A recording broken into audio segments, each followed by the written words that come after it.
Good morning all of you. നമുക്കിന്ന് ഫിസിക്സിലെ light എന്ന പോർഷൻ ഒന്ന് നോക്കാം.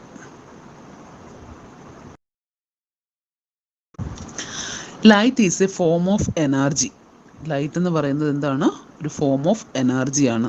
നമുക്ക് ലൂമിനസ് ആയിട്ടുള്ള ഒബ്ജക്ട്സ് പ്രൊഡ്യൂസ് ചെയ്യുന്ന ഒരു ഫോം ഓഫ് എനർജിയാണ് ലൈറ്റ്. ലൂമിനസ് ഒബ്ജക്ട്സ് എന്ന് പറഞ്ഞാൽ സ്വയം പ്രകാശിക്കാൻ കഴിയുന്നവർ. ഇനി ഈ ലൈറ്റ് അളക്കുന്ന instrument used to measure light ഏതാണ്? Photometer. Instrument used to measure light ഏതാണ്? ഫോട്ടോമീറ്റർ. ഈ ഫോട്ടോമീറ്ററിൽ നടക്കുന്ന കൺവേർഷൻ ഏതാണ്? Photometer converts light energy into electrical energy. Speed of ലൈറ്റിൻ്റെ സ്പീഡ് ഓരോ മീഡിയത്തിലാണ് നമ്മൾ പറയുന്നത്. വാക്വത്തിലാണ് ലൈറ്റ് ഏറ്റവും മാക്സിമം സ്പീഡിൽ പോകുന്നത്. വാക്വത്തിൽ എത്രയാണ്? 3 × 10⁸ മീറ്റർ/സെക്കൻഡ്. എയറിൽ 2.96 × 10⁸ മീറ്റർ/സെക്കൻഡ്. വാട്ടറിൽ 2.25 × 10⁸ മീറ്റർ/സെക്കൻഡ്. ഗ്ലാസ്സിലാണെങ്കിലോ 2 × 10⁸ മീറ്റർ/സെക്കൻഡ്. ഡയമണ്ടിലാണെങ്കിൽ 1.4 × 10⁸ മീറ്റർ/സെക്കൻഡ്. അപ്പോൾ സ്പീഡ് ഓഫ് ലൈറ്റ് ഓരോ മീഡിയത്തിലും മാക്സിമം വാക്കുവാണ് 3 × 10⁸ മീറ്റർ/സെക്കൻഡ്. അതാണ് ഏറ്റവും ഇമ്പോർട്ടൻ്റ് ആയിട്ടുള്ളത്. എയറിൽ 2.96, വാട്ടറിൽ 2.25, ഗ്ലാസ്സിൽ 2 ആൻഡ് ഡയമണ്ട് 1.4.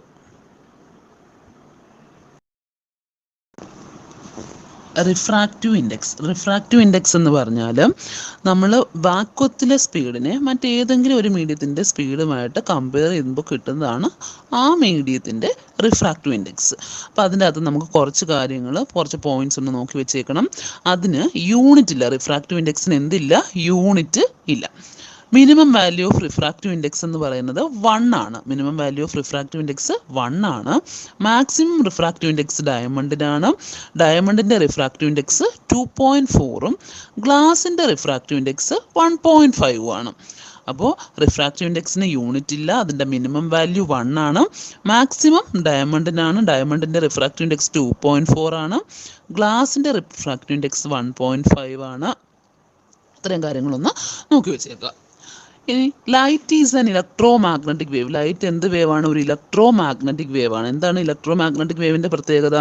അതിന് പ്രൊപ്പഗേറ്റ് ചെയ്യാൻ, സഞ്ചരിക്കാൻ വേണ്ടിയിട്ട് എന്ത് വേണ്ട? ഒരു പ്രത്യേക മീഡിയം ആവശ്യം ഇല്ല. അപ്പോൾ light is an electromagnetic wave. അത് പ്രൂവ് ചെയ്ത ആരാണ്?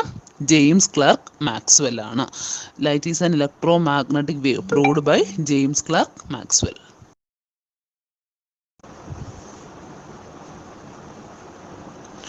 Light is an electromagnetic wave. അപ്പോൾ ലൈറ്റ് എന്ത് വേവാണ്? ഒരു ഇലക്ട്രോ മാഗ്നറ്റിക് വേവാണ്. അത് പ്രൂവ് ചെയ്തത് ജെയിംസ് ക്ലർക്ക് മാക്സ്വെൽ ആണ്. ഇലക്ട്രോ മാഗ്നറ്റിക് വേവ് തിയറി അപ്പോൾ ആരുടെയാണെന്ന് ചോദിച്ചാലും ആരുടെ തന്നെയാണ്? ജെയിംസ് ക്ലർക്ക് മാക്സ്വെല്ലിൻ്റെ തന്നെയാണ്.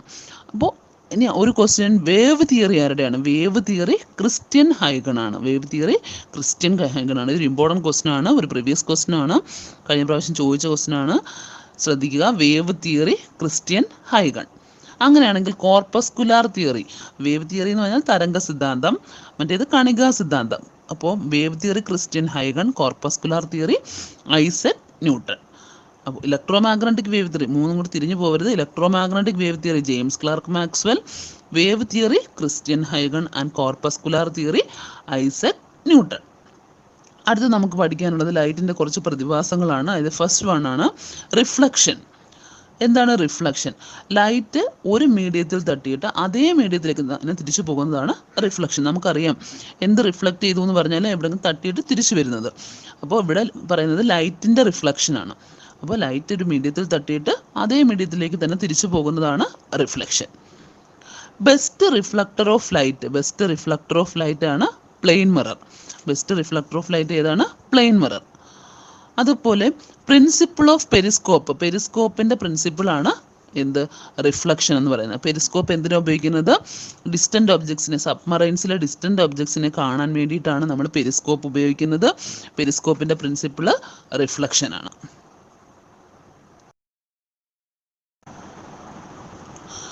Types of mirrors. അപ്പോൾ ബെസ്റ്റ് റിഫ്ലക്ടർ ഓഫ് ലൈറ്റ് ആണ് പ്ലെയിൻ മിറർ. ഇന്നത്തെ മിററിൻ്റെ 2 ടൈപ്പാണ് നമുക്ക് പഠിക്കാനുള്ളത്, കോൺകേവും കോൺവെക്സ്. അപ്പോൾ നമുക്ക് ഡീറ്റെയിൽസ് ഒന്നും വേണ്ട, ജസ്റ്റ് അതിൻ്റെ യൂസസ് ഒന്ന് ഓർത്ത് വെച്ചേക്കുക. കോൺകേവ് മിറർ എവിടേക്കാണ് ഉപയോഗിക്കുന്നത്? കോൺകേവ് മിറർ എവിടെയൊക്കെയാണ്? ടോർച്ച് ലൈറ്റിൽ, ഹെഡ് ലൈറ്റിൻ്റെ റിഫ്ലക്ടറായിട്ട് ഡെൻറ്റിസ്റ്റുകൾ യൂസ് ചെയ്യുന്നത്, shaving or makeup, solar cooker. അപ്പോൾ എവിടെയൊക്കെയാണ് ടോർച്ച് ലൈറ്റിൽ ഉപയോഗിക്കുന്നത്, ഹെഡ് ലൈറ്റ് റിഫ്ലക്ടറായിട്ട് ഉപയോഗിക്കുന്നത്, ഡെൻറ്റിസ്റ്റുകൾ ഉപയോഗിക്കുന്നത്, ഷേവിങ് ഓർ മേക്കപ്പിന് ഉപയോഗിക്കുന്നത്, സോളാർ കുക്കറിൽ ഉപയോഗിക്കുന്നത്. ഇതെല്ലാം എന്താണ്? കോൺകേവ് മിററാണ്. ഇനി ഏറ്റവും കൂടുതൽ ചോദിച്ചിട്ടുള്ള ഒരു ക്വസ്റ്റ്യനാണ് റിയർ വ്യൂ. റിയർ വ്യൂവിന് ഉപയോഗിക്കുന്ന മിറർ ഏതാണ്? റിയർ വ്യൂ നമ്മുടെ വെഹിക്കിൾസിൻ്റെ ഒക്കെ റിയർ വ്യൂവിന് ഉപയോഗിക്കുന്ന മിററാണ് കോൺവെക്സ് മിറർ. അതിപ്പോൾ അത് ഇമ്പോർട്ടൻറ്റ് ക്വസ്റ്റ്യൻ ആണ്, ശ്രദ്ധിച്ചോളുക. കോൺകേവിൻ്റെത് torch light, reflector of head light, dentist use ചെയ്യുന്നത്, shaving or makeup, solar cooker. കോൺവെക്സിൻ്റെതോ റിയർ വ്യൂ, വെഹിക്കിൾസിൽ റിയർ വ്യൂവിന് ഉപയോഗിക്കുന്നതാണ് കോൺവെക്സ് മിറർ.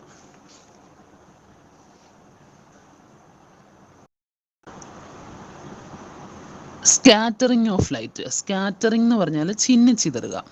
അപ്പോൾ നമ്മുടെ എന്താ പറയുക, സൺലൈറ്റിൽ 7 കളേഴ്സാണുള്ളത്, വിബ്ജിയോർ എന്ന് പറയുന്നത്.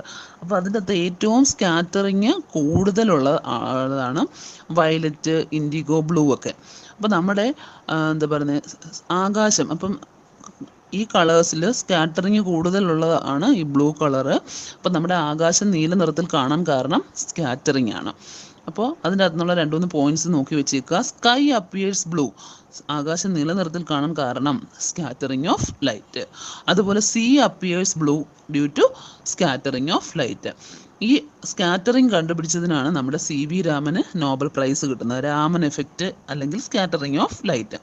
അപ്പോൾ sky appears blue due to scattering, sea appears blue due to scattering. CB Raman got Nobel prize for scattering of light or Raman effect.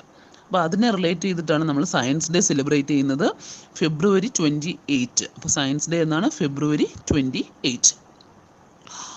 The first Indian സയൻറ്റിസ്റ്റാണ് who got Nobel prize in physics. ഇന്ത്യക്കാരനായ scientist, നമുക്ക് എന്താ പറയുന്നത് Nobel കിട്ടുന്ന ഇന്ത്യക്കാരനായ ആദ്യത്തെ സയൻറ്റിസ്റ്റാണ് CV Raman.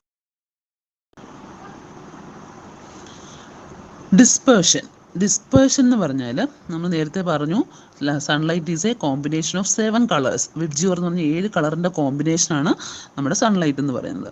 അപ്പോൾ ആ sunlight ഏതെങ്കിലും ഒരു സർഫസിൽ തട്ടിയിട്ട് അതിൻ്റെ 7 വർണ്ണങ്ങളായിട്ട് വേർതിരിയുന്ന പ്രതിഭാസത്തിനെയാണ് ഡിസ്പേർഷൻ എന്ന് പറയുന്നത്. അപ്പോൾ സൺലൈറ്റ് ഒരു സർഫസിൽ തട്ടിയിട്ട് അതിൻ്റെ 7 കളേഴ്സായിട്ട് സ്പ്ലിറ്റ് ചെയ്യുന്ന പ്രോസസ്സാണ് അല്ലെങ്കിൽ ഫിനോമിനനാണ് ഡിസ്പേർഷൻ.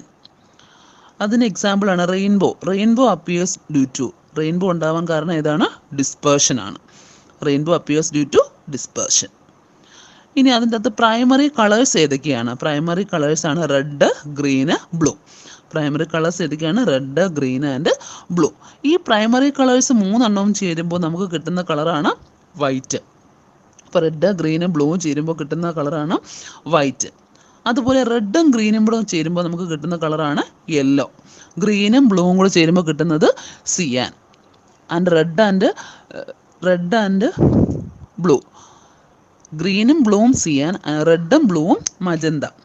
ഈ യെല്ലോ, സിയാൻ, മജന്ത കളേഴ്സിനെ നമ്മൾ പറയുന്ന പേരാണ് സെക്കൻഡറി കളേഴ്സ്. അപ്പോൾ primary colours red, green, blue. Yellow, cyan and magenta അതിന് പറയുന്നതാണ് സെക്കൻഡറി കളേഴ്സ്. ഈ യെല്ലോയും സിയാനും മജന്തയും ചേരുമ്പോൾ നമുക്ക് കിട്ടുന്ന കളറാണ് ബ്ലാക്ക്. അപ്പോൾ റെഡും ഗ്രീനും ബ്ലൂവും കൂടെ ചേരുമ്പോൾ കിട്ടുന്നത് വൈറ്റും, യെല്ലോ, സിയാനും മജന്തയും ചേരുമ്പോൾ കിട്ടുന്നത് interference. Colour formation in soap bubbles.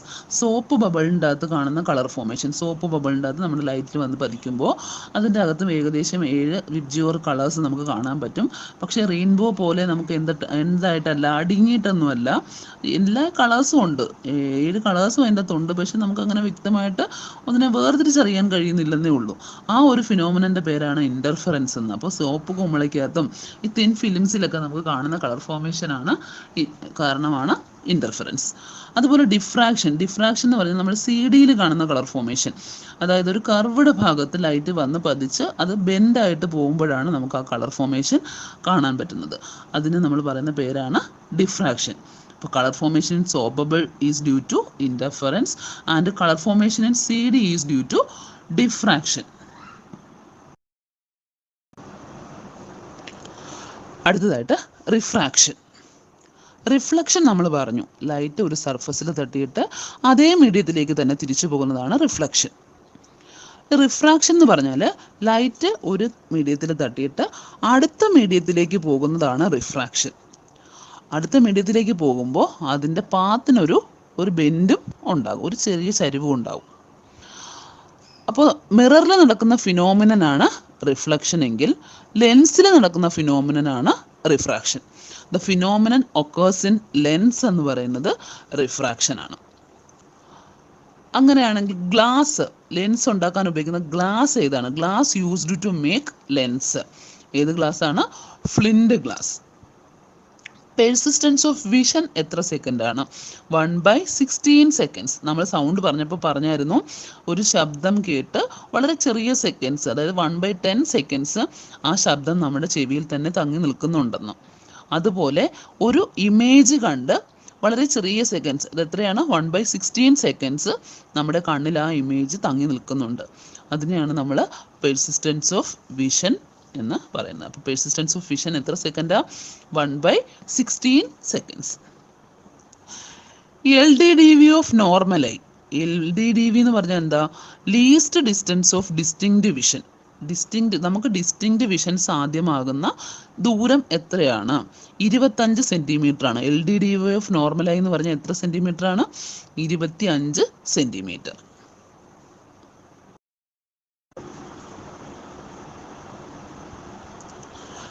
Types of lens ഏതൊക്കെയാണ്? കോൺവെക്സ് ലെൻസും കോൺകേവ് ലെൻസ്. അപ്പോൾ നമുക്ക് കോൺവെക്സും കോൺകേവും ലെൻസിനെ പറ്റി ഡീറ്റെയിൽസ് ഒന്നും നോക്കാനില്ല, നമുക്ക് അതിൻ്റെ യൂസസ് ഒന്ന് നോക്കണം. കോൺവെക്സ് ലെൻസ് എവിടേക്കാണ് ഉപയോഗിക്കുന്നത്? ഫോട്ടോ ക്യാമറയിൽ ഉപയോഗിക്കുന്നത് കോൺവെക്സ് ആണ്. മൈക്രോസ്കോപ്പിൽ ഉപയോഗിക്കുന്നത് കോൺവെക്സ് ആണ്. സൂമിങ്ങിന് ഉപയോഗിക്കുന്നത് സൂമിങ് ലെൻസ് എന്ന് പറഞ്ഞാൽ, അതായത് മൈക്രോസ്കോപ്പിലൊക്കെ നമ്മൾ ഒബ്ജക്ട്സിനെയൊക്കെ സൂം ചെയ്ത് കാണാനല്ലേ ഉപയോഗിക്കുന്നത്. അപ്പോൾ സൂമിങ് ലെൻസ് ഏതാണെന്ന് ചോദിച്ചാൽ അത് കോൺവെക്സ് ആണ്. അതുപോലെ മാഗ്നിഫയിങ് ഗ്ലാസ് ഏതാണെന്ന് ചോദിച്ചാൽ അത് കോൺവെക്സ് ആണ്. നമ്മുടെ ഹ്യൂമൻ ഐസും ഏതാണ്? കോൺവെക്സ് ലെൻസ് ആണ്.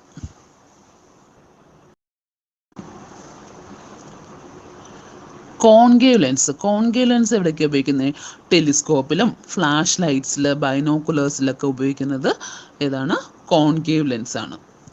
ടെലിസ്കോപ്പിലൊക്കെ 2 ടൈപ്പ് ലെൻസുകൾ ഉപയോഗിക്കുന്നുണ്ട്. എങ്കിലും ജസ്റ്റ് ഒന്ന് നോക്കി വെച്ചേക്കുക, ടെലിസ്കോപ്പിൽ ഫ്ലാഷ് ലൈറ്റ്സിൽ ബൈനോക്കുലേഴ്സിലൊക്കെ കോൺകേവ് ലെൻസ് ആണ് ഉപയോഗിക്കുന്നത്. അതുപോലെ ട്വിങ്ക്ലിംഗ് ഓഫ് സ്റ്റാർസ് കാരണം എന്താണ്? അതായത് നമുക്ക് ഈ സ്റ്റാർസ് ഒക്കെ ജസ്റ്റ് ഇങ്ങനെ മിന്നുന്ന കണക്ക് നമുക്ക് തോന്നുന്നത് എന്താണ്? റിഫ്രാക്ഷൻ ആണ്. അങ്ങനെയാണെങ്കിൽ ബ്രൈറ്റ്നസ് ഓഫ് സ്റ്റാർസ്, ഓരോ സ്റ്റാർസിനും ബ്രൈറ്റ്നസ് ഡിപ്പെൻഡ് ചെയ്യുന്നത് എന്തിനെയാണ്? Brightness of stars depends on temperature. അപ്പോൾ ട്വിങ്ക്ലിംഗ് ഓഫ് സ്റ്റാർസിന് കാരണം റിഫ്രാക്ഷൻ ആണ്. എന്നാൽ സ്റ്റാർസിൻ്റെ ബ്രൈറ്റ്നസ് ഡിപ്പെൻഡ് ചെയ്യുന്നത് എന്തിനെയാണ്? ടെമ്പറേച്ചർ ആണ്.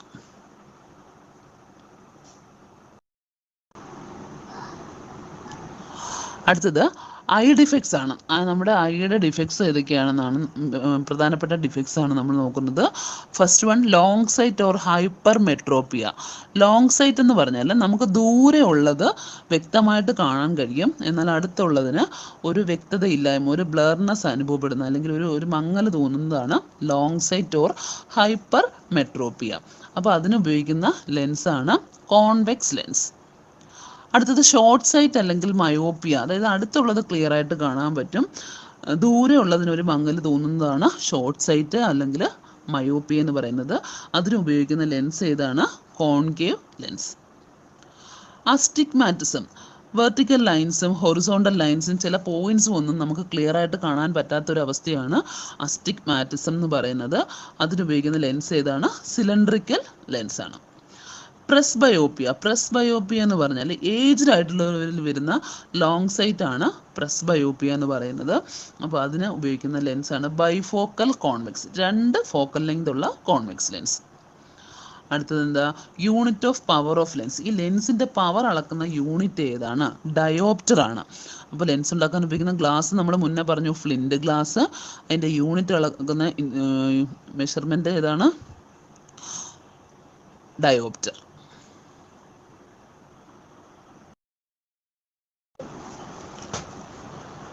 അടുത്തത് ടോട്ടൽ ഇൻറ്റേർണൽ റിഫ്ലക്ഷൻ. അപ്പോൾ റിഫ്രാക്ഷൻ്റെ അകത്ത് വരുന്ന ഒരു ടേമാണ് ടോട്ടൽ ഇൻറ്റേർണൽ റിഫ്ലക്ഷൻ.